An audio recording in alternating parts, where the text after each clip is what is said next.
Alright, so the Game Awards took place last night, and we had a lot of really cool stuff, including stuff from like Tekken 8 and Street Fighter 6, but according to my most recent video upload, nobody is here to listen to me talk about fighting games. That Street Fighter video I did just fell flat on its face, unfortunately, but that stuff looked really cool. But we got a lot of information pertaining to Final Fantasy XVI. We got a story trailer, we got a blog post from the PlayStation blog, we've got information on pre-orders on the different standard and deluxe and collector's editions for this game. So we're gonna go ahead and start with the first thing before we actually talk about the Revenge trailer itself, and that's the release date. So the release date is June 22nd of 2023. So the snitch who leaked that was 100% correct. This person just seemingly never misses at this point. So the game will in fact be coming out next year in June. Second, it's gonna be rated M. If I'm not mistaken, this is the first Final Fantasy that's actually gotten an M rating in the entirety of the franchise. So based on what we've seen so far, that makes sense. It's going to be pretty bloody. There's going to be, you know, sexual themes and whatnot, but hopefully it's not like over the top gory in certain aspects. I hope it's kind of got like a realistic tone when it comes to the blood, and it's just not like people exploding for no reason. So again, this is the Revenge trailer, and the whole trailer basis is Clive embarking on a journey to avenge his younger brother Joshua, who is seemingly dead at this point in time. So there's a lot of theories going around. There's a certain point in the trailer where you see older Clive communicating with a younger Joshua who has not aged. He looks like the same Joshua that was there on the night of the traitorous attack where people turned on him and tried to kill him. So there's a lot of theories going around that maybe Joshua did die, but because he is the dominant for Phoenix, maybe he was somehow saved and reborn. There's also that hooded figure we keep seeing in all of these trailers. My gut is telling me that that is actually Joshua. So maybe Joshua has a twin there's theories in regards to Ifrit too, which we will get to in a second, but there's theories that maybe like Joshua has a twin who's evil, or maybe Joshua did die that night and he's spiteful towards Clive. We see in the trailer, we see Clive actually transform into Ifrit during the Garuda fight, and we also see multiple scenes where there's two Ifrits. And in one of the previous trailers, there was talks about how an icon that shouldn't exist caused all of the dominants to go berserk. And I'm wondering if that means that this second Ifrit is causing all of this trouble. So obviously Clive is an Ifrit, but we do not know who this secondary Ifrit person is. So that'll be an interesting story thread to kind of figure out as you go through the game. The game is actually starting to become way more intriguing and interesting to me. For the longest time, I was following this game, but I never felt invested. And after watching this trailer, I feel much more invested. We even get a character bio too for Clive, which I thought helps out a lot because this is trailer number 4 and I still feel like we don't know all that much about Clive, and it's kind of hard to get invested in someone you don't really know all that much about. So to go to that Clive bio, which is provided to us by PlayStation blog,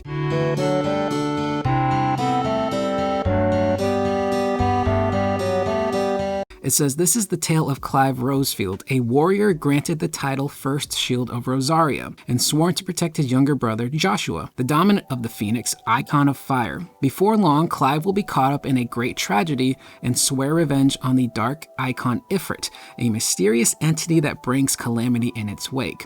We also do get more of a bio straight from Square Enix that mentions that Clive is the firstborn of the family, and it was thought to be believed that he would be the one that would inherit the Phoenix powers, but that ended up going to Joshua. So because of that, Clive ends up dedicating his life to becoming a fighter and a soldier and being essentially the bodyguard of his younger brother. And he's even imbued with certain abilities from Joshua's Phoenix icon. So that's the stuff we've seen Clive use in battle with a lot of those Phoenix wing attacks. So that's pretty interesting to know that Clive was originally supposed to be the dominant for Phoenix, but it instead went to Joshua. And then the one guy we keep seeing in these trailers who is the dominant for Rama, we learn who he is. His name is Cid. So he is the Cid of Final Fantasy XVI, his full name being Cidolfus Telemon, or as I'm going to refer to him, Cidolfus Telemundo, just because it's kind of fun to say. But we also do get a character bio for Cid as well. He is a soldier turned outlaw that strives to build a place where persecuted magic casters, bearers, and exploited dominants can die on their own terms. A man of science science, he also conducts research into how one might live in the Deadlands, as he and his band of fellow heretics must. So he's apparently an outcast here. Sid is also a dominant, the power of the icon Rama having awoken within him shortly after he landed on Valisthian shores. No doubt it was the power that saw him rise through the ranks of the Royal Waluder army, where it would be seen he crossed paths with a certain Benedicta. So Sid clearly knows Benedicta, and he's a good dude. He's a good guy. He just wants to help people. He wants to protect people who are unfairly prosecuted. So he's a good guy, Sid. So he's going to be joining us in this journey, and we even see some of party action with Sid included. But to get to the actual trailer itself, there's a lot of action that takes place. We see a number of different shots of Clive using summon attacks. There's like a Garuda Claw attack. There's what seems to be like a Phoenix Warp attack. I'm assuming it's Phoenix. There's a Titan Ground Lift, a la the Hulk. There's a Ramu teleport, almost like a warp strike. We also see him do a really cool Odin Zantenzuken attack where the entire screen just splits into certain sections and then explodes, which is really cool. We get a lot more footage of the actual icon war with like Shiva and Titan and Odin just coming in and slapping people with his sword, which was kind of funny. As I mentioned earlier, we do see Clive transform into Ifrit, and again, there are those two Ifrits, so someone is sabotaging someone. I don't think there's time travel involved. Something's wonky is going on. Was it from Doctor Who? Wibbly wobbly, timey wimey. We see actual party battles in action. We see Clive, Jill, and Sid, as well as Torgal, the dog, which you can pet, and Yoshi P. Please do not kill the dog. It's a trope that too many people do. Torgal needs to be one of those magical wolf dog creatures that can live forever and get all of the treats that he wants. But we do see all three of those characters joining Clive in battle. And I'm actually really curious to see how aggressive the AI for your partners are going to be. You look at Final Fantasy VII Remake, which is a little more RPG based than 16 is going to be. And I thought that the party AI in that game was balanced perfectly. They were aggressive just enough, but they didn't go too ham when you needed them to go ham. They also didn't run into the line of fire and get themselves knocked out. I thought they were balanced really well. We also see some dual tech attacks, some team up attacks between Clive and Jill, doing like a combination of Shiva and Ifrit fire attacks. It looks really cool.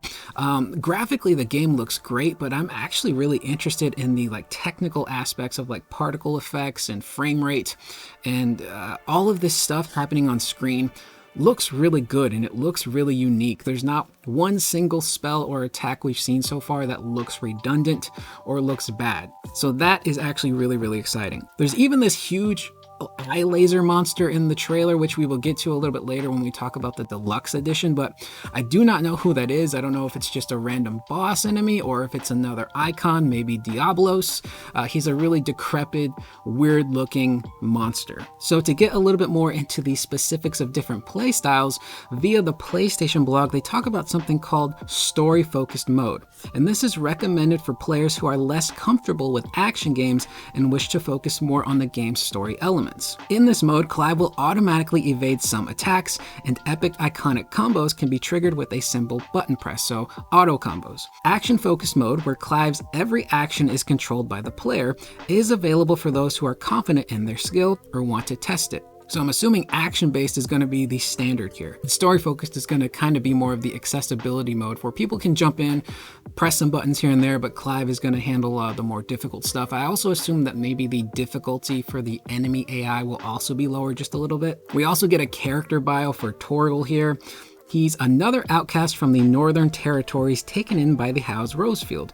Torgal was found alone in a snowfield during Archduke Elwin's expeditions to the freezing north, you poor pup, and gifted to his sons upon his return. After somehow surviving the disaster that nearly ended the Rosefield line, he has reunited with Clive over a decade later, and now serves his master with the same fierce loyalty he did when he was but a pup. So this is really cool. Even the dog, which would normally just be a side character, has a backstory.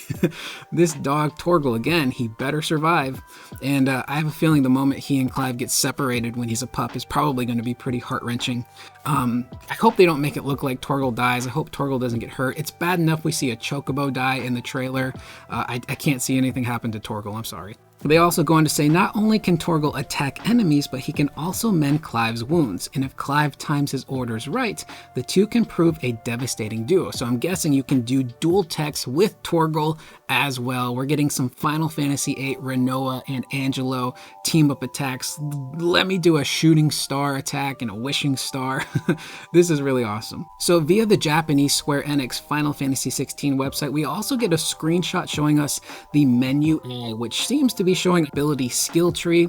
It's in the form of a circle, and then to the right you have your standard video that plays to show and demonstrate any move. Most action games nowadays have it. God of War has been doing it.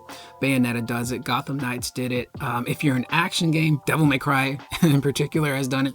It's always good to show off how you pull off the maneuver so people can learn how to do it. It's a really great tutorial method, and it's nice to see that that's in this game as well. And if I remember correctly, the main battle combat designer of Devil May Cry is working on this game. So the combat should be fast and fluid and super responsive. So they do have a little blurb here. Clive's sword skills and the power of summoned beasts are called abilities, and there are a wide variety of them. It's up to the player to decide which abilities to learn and how to strengthen them. If you are worried about training, use the support function to learn and strengthen all at once. So it kind of seems like you can build your own version of Clive based on your preferred style of combat. So that's pretty cool. You've got choices here. And that's pretty much everything for the trailer, character bios, all of that. Now we get on to the part that a lot of people are waiting for, and that's the pre-orders of the myriad of different editions that you can actually look up. So there's going to be 3 versions of the game available from the get-go to pre-order. So of course you have the standard edition, which is physical and digital,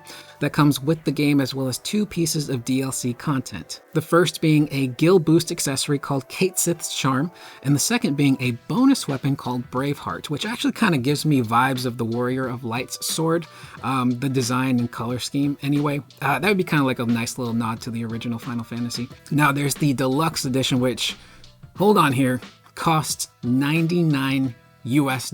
So this is something that will not be cheap, but you get the full game. You get a special Clive Rosefield steelbook case, which looks really cool. It's kind of like that monochromatic style where it's black, silver, and orange. It's a really beautiful steelbook. That's something you're going to want to display. You also get a special box that everything comes in. So if you're someone who has the Final Fantasy VII Remake Deluxe Edition, I assume it'll be that same type of box where you just kind of open it up like a book, or maybe like slide out the actual in case of the game. It's going to be like that. And then you get a cloth map of Valisthea, where all of the story is going to unfold. Now there's the digital deluxe version of the deluxe edition, which comes with the base game. It comes with those first 2 DLC things that I mentioned before. It also does come with an experience boost accessory called the Scholar Spectacles. You also get a digital mini art book and a digital mini soundtrack. Now here's where things get crazy.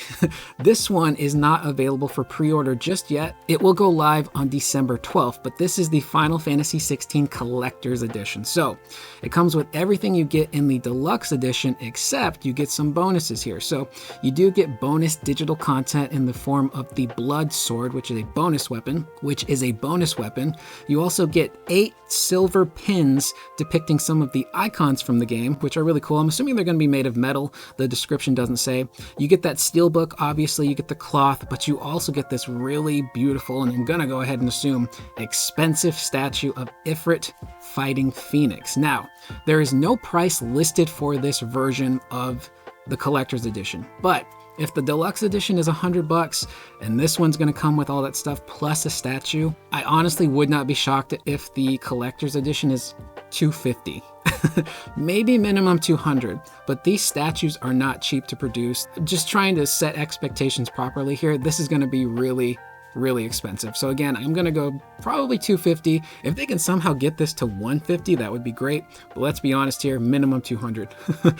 Easy. Now, interestingly enough, if you pre-order the game from Best Buy, you actually get a different steelbook case. This one doesn't look as good as the one you get from Square Enix, but it's unique. And it's a black and white photo of Clive with the Roman numeral 16 kind of like overlaid on his face. So if you want that steelbook, or you are someone who collects a lot of steelbooks and you want to get the main one from Square, and then you want to go and get the one from Best Buy, you can do that as well. But with that being said, that is pretty much the video. I am losing my voice.